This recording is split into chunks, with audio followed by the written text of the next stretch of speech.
Hello my YouTube family, आप सबका मेरे चैनल पर स्वागत है।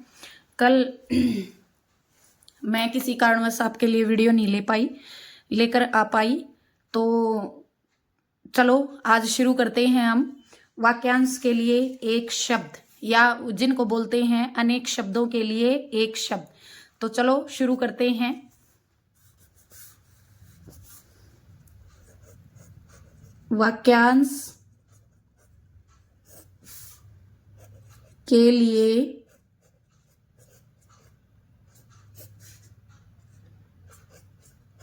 एक शब्द, या इनको बोलते हैं अनेक शब्दों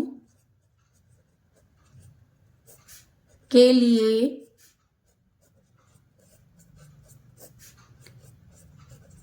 एक शब्द। ठीक है, क्या बोलते हैं? अनेक शब्दों के लिए एक शब्द। अब आप ऊपर देखिए क्या है वाक्यांश। वाक्यांश के टुकड़े करेंगे तो हम क्या हो जाएगा? वाक्य प्लस अंश। वाक्य मतलब वाक्य का एक अंश, मतलब हिस्सा। अंश का मतलब क्या होता है? हमने अनेकार्थक शब्द में पढ़ा था। अंक का मतलब होता है हिस्सा या भाग। ठीक है, अंक का मतलब क्या होता है? हिस्सा या भाग। यानी कि वाक्यों के जो अंश है, वाक्य का जो भाग है, जो हिस्सा है, ठीक है, उनके लिए एक शब्द का जो प्रयोग किया जाता है उनको हम क्या कहेंगे? वाक्यांश के लिए एक शब्द कहेंगे। ठीक है, परिभाषा देखिए।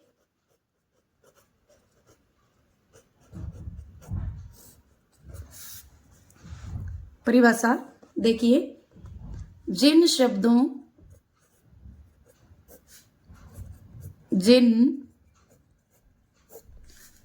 का प्रयोग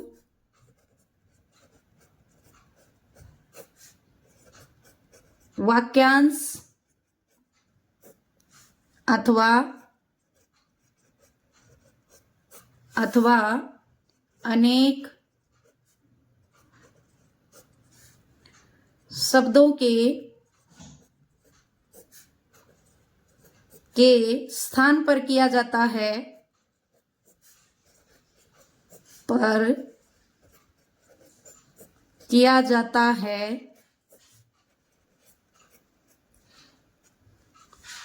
वे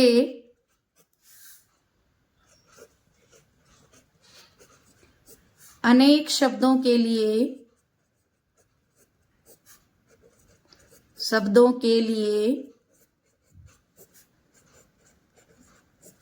एक शब्द कहलाते हैं। वे क्या कहलाते हैं?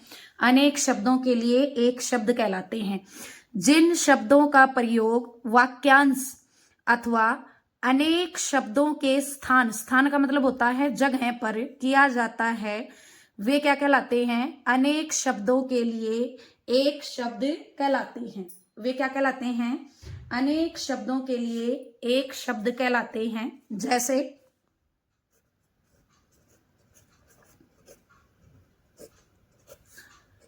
ठीक है, जैसे जो पहले गिना जाता हो, जो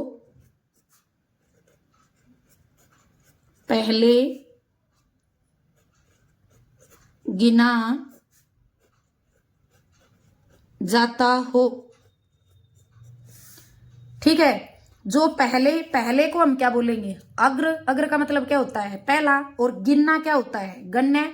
जो पहले गिना जाता हो उसको हम क्या कहेंगे? अग्रगण्य। अग्रगण्य उसको क्या कहेंगे हमें? अग्रगण्य। अग्र का मतलब पहले और गण्य का मतलब गिना जाता है। अग्र का मतलब क्या होता है? पहले। और गण्य का मतलब क्या होता है? गण्य का मतलब क्या होता है? गिना जाता है। जो पहले गिना जाता है उसको हम क्या बोलेंगे? अग्रगण्य बोलेंगे। चलो आगे पढ़ते हैं। जो कभी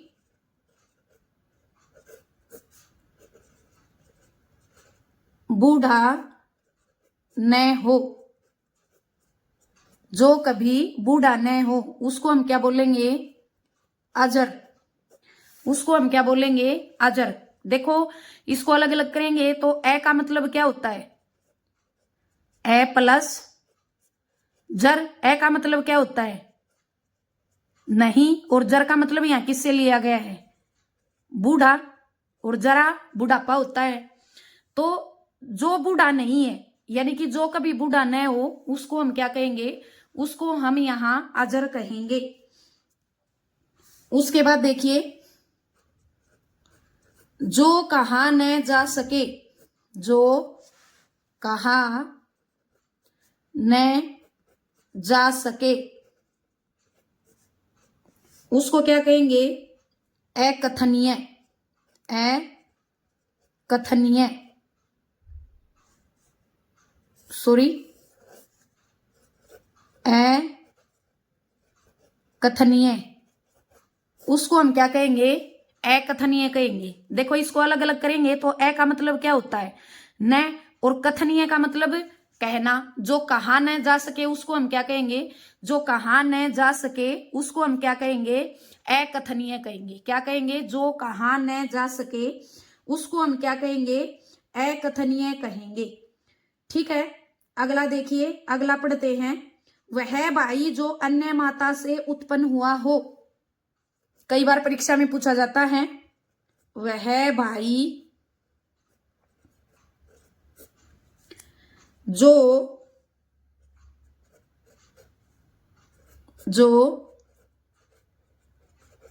अन्य माता से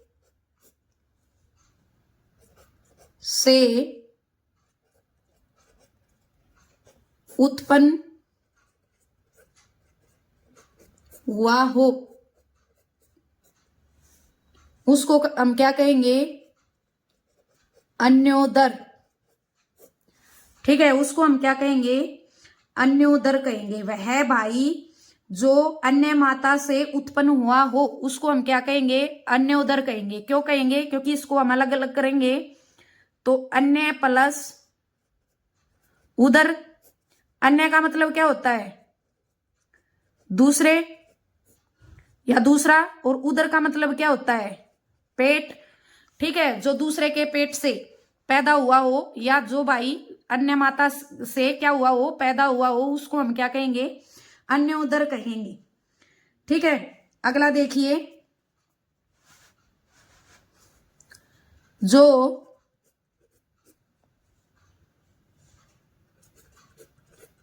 दोहराया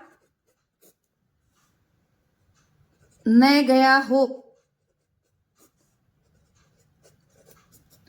जो दोहराया न गया हो उसको हम क्या कहेंगे? जो दोहराया न गया हो उसको हम क्या बोलेंगे? उसको हम बोलेंगे अनावृत। अनावृत, उसको हम क्या बोलेंगे? अनावृत। अब अनावृत कैसे बोलेंगे? क्योंकि इसके टुकड़े करेंगे अनावृत के। तो अन्न प्लस आवृत। ठीक है, अन्न प्लस आवृत। आवृत का मतलब क्या होता है? अन्न का मतलब क्या होता है? नहीं। और आवृत का मतलब अन्य का मतलब होता है नहीं के अर्थ में या न के अर्थ में। ठीक है, और आवृत का मतलब क्या होता है? दोहराना। आवृत का मतलब क्या होता है? दोहराना। तो जो दोहराया न गया हो उसको हम क्या बोलेंगे? आवृत बोलेंगे, सॉरी अनावृत बोलेंगे। क्या बोलेंगे? जो दोहराया न गया हो उसको हम क्या बोलेंगे? अनावृत बोलेंगे। चलो कुछ और भी शब्द हैं जो परीक्षा में कई बार पूछे जाते हैं, बहुत इंपॉर्टेंट हैं, कई बार जो है वो परीक्षा में पूछे जाते हैं। तो चलो हम पढ़ते हैं। जो नियमानुसार न हो, जो नियमानुसार न हो, जो नियमानुसार न हो उसको हम क्या बोलेंगे? उसको हम बोलेंगे अनियमित। क्या बोलेंगे? अनियमित। अलग अलग करेंगे तो अ का मतलब क्या होता है? नहीं। और नियमित, जो नियम में बंधा हुआ नहीं है उसको हम क्या बोलेंगे? ठीक है। ए का मतलब नहीं के अर्थ में, और नियमित नियम में बंधा हुआ। जो नियम में बंधा हुआ नहीं है वो क्या कहलाएगा? जो नियमानुसार नहीं है वो क्या कहलाएगा? वो अनियमित कहलाएगा। क्या कहलाएगा? अनियमित कहलाएगा। चलो अगला पढ़ते हैं। जो श्रेष्ठ गुणों से युक्त हो, जो श्रेष्ठ गुणों से युक्त हो। युक्त का मतलब उसके अंदर वो मौजूद हो। ठीक है, उसको हम क्या कहेंगे? अनार्य। ठीक है, उसको हम क्या कहेंगे? अनार्य कहेंगे। जो श्रेष्ठ गुणों से युक्त युक्त न हो। ठीक है, जो श्रेष्ठ गुणों से युक्त न हो उनको हम क्या, उसको हम क्या कहेंगे? अनार्य। और जो श्रेष्ठ गुणों से युक्त हो उसको हम कहेंगे आर्य। उसको हम क्या कहेंगे? जो श्रेष्ठ गुणों से युक्त हो उसको हम क्या कहेंगे? आर्य कहेंगे। ठीक है, जो बिन मांगे मिल जाए, जो बिन मांगे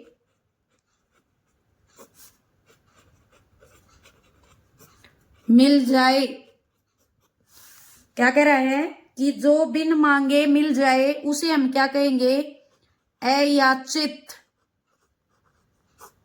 क्या कहेंगे उसको? अयाचित। अब इसको अलग अलग करेंगे तो ए प्लस याच प्लस इत प्रत्यय है इसके अंदर। ठीक है, ए का मतलब क्या होता है? न। ठीक है, याच मतलब मांगना होता है। याच का मतलब क्या होता है? मांगना होता है। तो जो बिन मांगे मिल जाए। ठीक है, बिन मांगे भी बोल सकते हैं या ये भी आ सकता है कि जो बिना मांगे मिल जाए। ठीक है, जो बिन मांगे, या यहाँ पे अगर आप परीक्षा कभी दो आ जाए तो बिना मांगे भी, बिना भी हो सकता है, बिन भी हो सकता है, तो दोनों ही इधर राइट हैं। जो बिन मांगे मिल जाए उसको हम क्या कहेंगे? उसको हम अयाचित कहेंगे। अब कुछ क्वेश्चन हम ऐसे करेंगे जो परीक्षा में कई बार पूछे जाते हैं और साथ में ऑप्शन दिए जाते हैं। तो चलो हम कुछ प्रश्न ऐसे करते हैं जो परीक्षा में बार बार पूछे जाते हैं और कंफ्यूजन पैदा करने, दुविधा पैदा करने वाले होते हैं। हमें अच्छे से उसके ऊपर बहुत सोच समझ के निर्णय लेना होता है। ठीक है, तो चलो शुरू करते हैं। जिसे तैर कर पार करना कठिन हो। मान लो परीक्षा में आ गया, जिसे तैर कर पार करना कठिन हो के लिए, वाक्यांश के लिए एक शब्द क्या होगा? आगे आ जाए। वाक्यांश के लिए एक शब्द क्या होगा? और ऑप्शन में वो आपसे दे दे दुस्तर। ऑप्शन में वो आपको दे दे दुस्तर। दूसरा ऑप्शन वो आपको दे दे दुर्गम। तीसरा वो ऑप्शन आपको दे दे प्रस्तर। और चौथा आपको जो दे दे ऑप्शन वो है विस्तरण।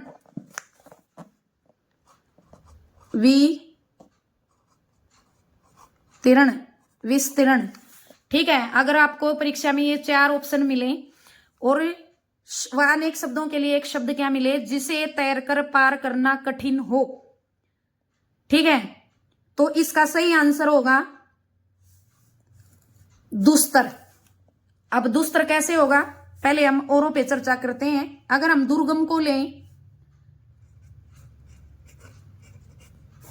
ठीक है, तो इसकी संधि करेंगे तो दू है प्लस गम। ठीक है, क्या हो जाएगा? दुर्गम हो जाएगा। तो दुर का मतलब कठिन और गम्य का मतलब जाना। यहां क्या हो जाएगा? कठिन। दुह का मतलब और गम का मतलब क्या हो जाएगा, जाना। तो दुर्गम्य का वाक्यांश के लिए एक शब्द क्या हुआ, जहां जाना कठिन हो वो क्या कहलाता है, वो दुर्गम कहलाता है। और प्रस्तर का मीनिंग तो आपको पता ही है, प्रस्तर, प्रस्तर का मीनिंग क्या होता है, अर्थ क्या होता है, पत्थर होता है। ठीक है, क्या होता है, पत्थर। और विस्तृण जो है, विस्तृण जो है उसका मतलब होता है विस्तार हुआ हुआ, फैला हुआ। क्या होता है, फैला हुआ। अब हम सही आंसर पे बात करते हैं। दुस्तर है, इसको करेंगे दू प्लस तर। दुआ का मतलब क्या होता है, कठिन। और तर का मतलब तैरना। तो यही तो पूछा है, जिसे तैर कर पार करना कठिन हो तो वो क्या कहलाएगा, वो दुस्तर कहलाएगा। चलो इसी टाइप से अगला पढ़ते हैं। नेक्स्ट पर्सन जो है, जो लौकिक न हो, जो लौकिक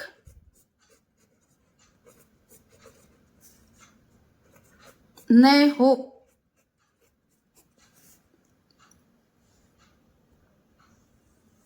ठीक है, जो लौकिक न हो। वाक्यांश के लिए एक शब्द क्या होगा, या इसका सार्थक अर्थ क्या होगा, सही क्या होगा इसके लिए। तो ऑप्शन में देखो, अगर वो आपको दे देता है ए ऑप्शन पारलौकिक, ठीक है। दूसरा ऑप्शन हमें देता है ई है लौकिक,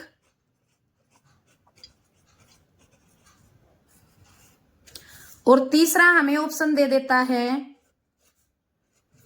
अलौकिक।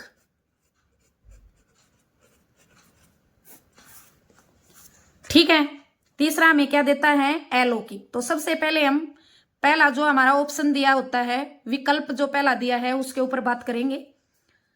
पार का मतलब क्या होता है, पार का मतलब क्या होता है, दूसरे। पर का मतलब, ठीक है, पर प्लस लौकिक हो जाएगा, इसका अलग अलग करेंगे तो पर प्लस लौकिक। ठीक है, इसकी संधि अगर हम करेंगे तो पर प्लस लोक प्लस इक हो जाएगा। ठीक है, पर का मतलब दूसरे, पराया जिसको हम बोलते हैं, लोक वाला। ठीक है, तो दूसरे पारलौकिक जो शब्द है इसका अर्थ क्या होगा, दूसरे लोक का। ठीक है, इसका अर्थ क्या होगा, दूसरे लोक का। और ई अलौकिक की बात करें हमें, तो ई का अर्थ क्या होता है, ई का अर्थ होता है इस, और लौकिक मतलब लोक का, तो इस लोक का हो जाएगा। अब हम अलौकिक के बारे में बात करेंगे। ए प्लस लौकिक हो जाएगा, ए का मतलब क्या हो जाएगा, नहीं, और लौकिक का मतलब लोक वाला। तो यही तो पूछ रहा है, जो लौकिक न हो, जो लौकिक न हो उसका आंसर क्या हो जाएगा, अलौकिक। क्या हो जाएगा उसका आंसर, अलौकिक हो जाएगा। इस तरह से हम कुछ एक दो और पढ़ते हैं। अगर मेरी वीडियो आपको अच्छी लगी हो तो इसको सब्सक्राइब जरूर करें, शेयर करें। तो चलो अगला हम पढ़ते हैं। जिसने मृत्यु को जीत लिया हो, जिसने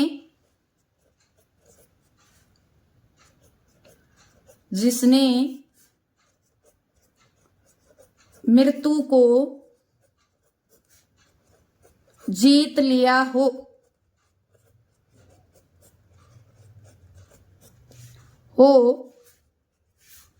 के लिए सार्थक शब्द होगा, सार्थक शब्द होगा। ठीक है, परीक्षा में ऑप्शन मिले हमें, विकल्प मिले। नंबर 1 मृत्युंजय। ठीक है, दूसरा मिला देवता। ठीक है, दूसरा क्या मिला? देवता। तीसरा ऑप्शन मिला तपस्वी, और चौथा ऑप्शन हमें मिला साधक। ये चार ऑप्शन जो है, मृत्युंजय, देवता, तपस्वी और साधक, ये चार ऑप्शन मिले हमें किसके लिए? जिसने मृत्यु को जीत लिया हो। अब देखो, देवता तो मूल शब्द है। ठीक है, तपस्वी क्या होता है? तपस्वी होता है तपस्या करने वाला, तपस्या करने वाला। साधक क्या होता है? साधना करने वाला, साधना करने वाला। और देवता क्या है? मूल शब्द है, तो ये तो हो ही नहीं सकता। तो बचा क्या? मृत्युंजय। मृत्युंजय कैसे है? क्योंकि इसको अलग अलग करेंगे तो मृत्युम प्लस जय। ठीक है, मृत्यु मतलब मृत्यु पर, और जय का मतलब जीतने वाला। मृत्यु को जीतने वाला क्या कहलाता है? मृत्युंजय कहलाता है। क्या कहलाता है? मृत्युंजय कहलाता है। अगला देखिए, जो कुछ न जानता हो, जो कुछ न जानता हो। ठीक है, के लिए एक शब्द होगा, वो हमें ऑप्शन में देता है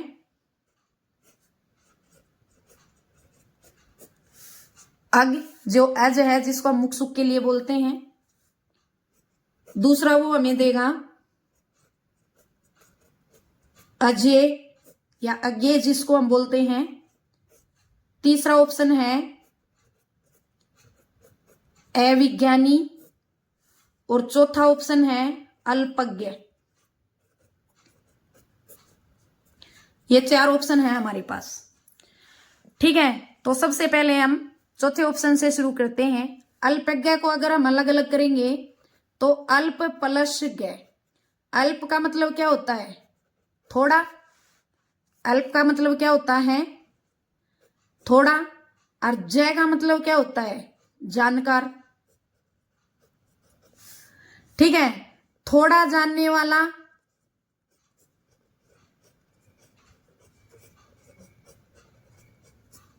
क्या कहलाएगा? अल्पज्ञ कहलाएगा। ठीक है, अविज्ञानी को अलग अलग करेंगे, ए प्लस विज्ञानी। तो ए का मतलब क्या होता है? नहीं, और विज्ञानी मतलब विज्ञान। तो अविज्ञानी का मतलब क्या हो जाएगा? जो विज्ञान का ज्ञाता न हो, जो विज्ञान का ज्ञाता न हो। ठीक है, ज्ञाता का मतलब जानकार भी लिख सकते हो आप। ठीक है, आगे होता है जिसे जीता न जा सके। ठीक है, उसको कहेंगे।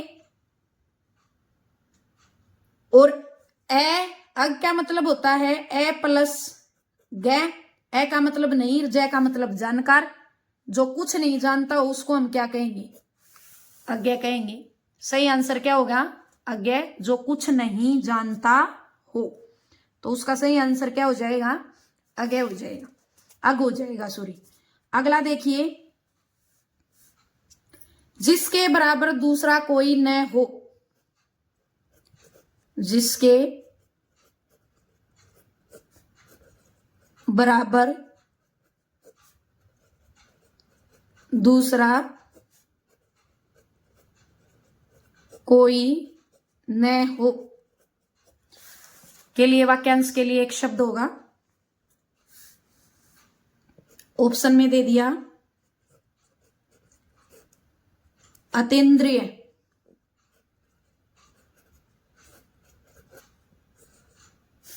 ठीक है, दूसरा ऑप्शन दे दिया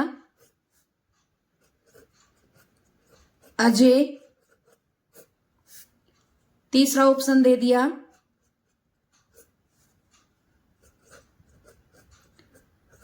अनिर्वचनीय, और चौथा ऑप्शन दे दिया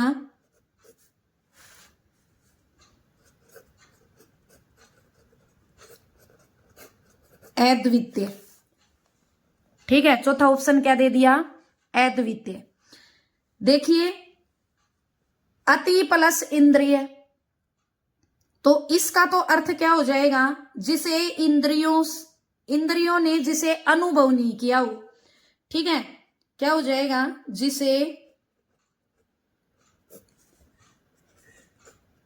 इंद्रियों ने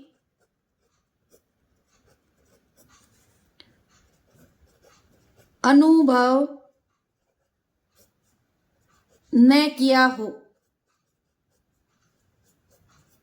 वो क्या हो जाएगा? अतीन्द्रिय हो जाएगा।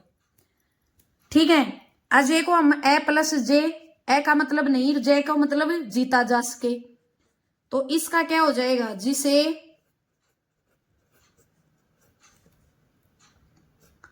जीता न जा सके, जीता न जा सके, उसे हम क्या कहेंगे? उसे हम अजेय कहेंगे। फिर अनिर्वचनीय का क्या मतलब होता है? अलग अलग करेंगे तो ए प्लस निर प्लस वचनीय, ए का मतलब नहीं, ठीक है, और निर का मतलब क्या होता है?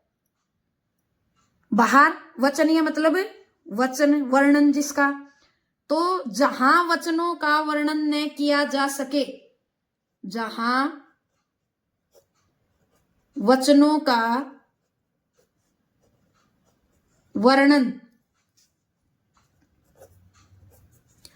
न किया जा सके, न किया जा सके, लास्ट का बच गया हमारे पास अद्वितीय।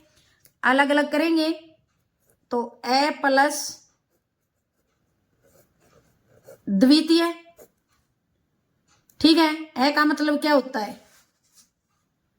नहीं, और द्वितीय मतलब दूसरा या बराबर, तो जिसके बराबर दूसरा कोई न हो, सही आंसर क्या आएगा? उसका सही आंसर आएगा अद्वितीय। क्या आएगा? उसका सही आंसर अद्वितीय आएगा। चलो एक लास्ट क्वेश्चन और करते हैं।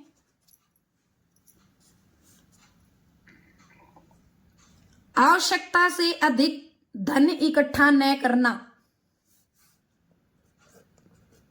आवश्यकता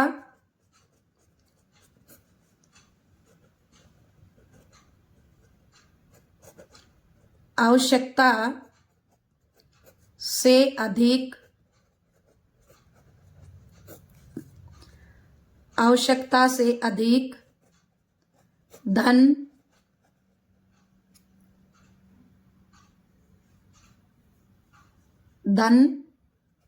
संपत्ति भी आएगा,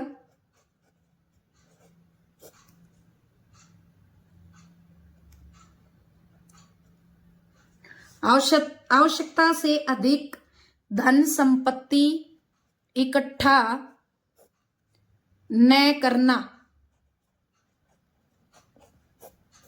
आवश्यकता से अधिक, ठीक है, धन संपत्ति इकट्ठा न करना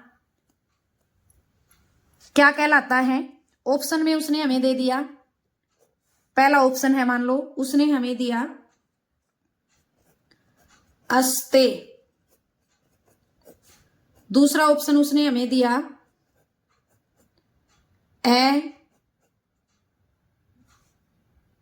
परिग्रह है, और तीसरा ऑप्शन उसने हमें दिया कृपणता। ठीक है, मान लो तीन ऑप्शन उसने हमने उस एग्जामिनर ने हमें दिए, अस्ते, अपरिग्रह है, कृपणता। ठीक है, तो इसको अलग अलग करेंगे तो ए प्लस स्ते, ए प्लस क्या हो जाएगा, ए का मतलब नहीं, और स्ते का मतलब क्या हो जाएगा, चोरी। जो चोरी नहीं करता हो, ठीक है, उसको हम क्या कहेंगे, अस्ते कहेंगे। कृपणता का मतलब आपको पता ही है क्या होता है, कंजूस, ठीक है। कंजूस जो है उसको हम क्या कहेंगे, कृपणता कहते हैं।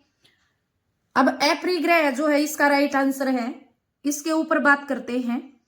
ए मतलब नहीं, और प्रिग्रह मतलब धन संपत्ति इकट्ठा करने वाला।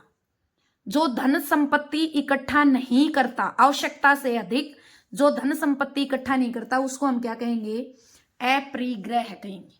क्या कहेंगे, अप्रिग्रह कहेंगे। तो आज के लिए इतना ही।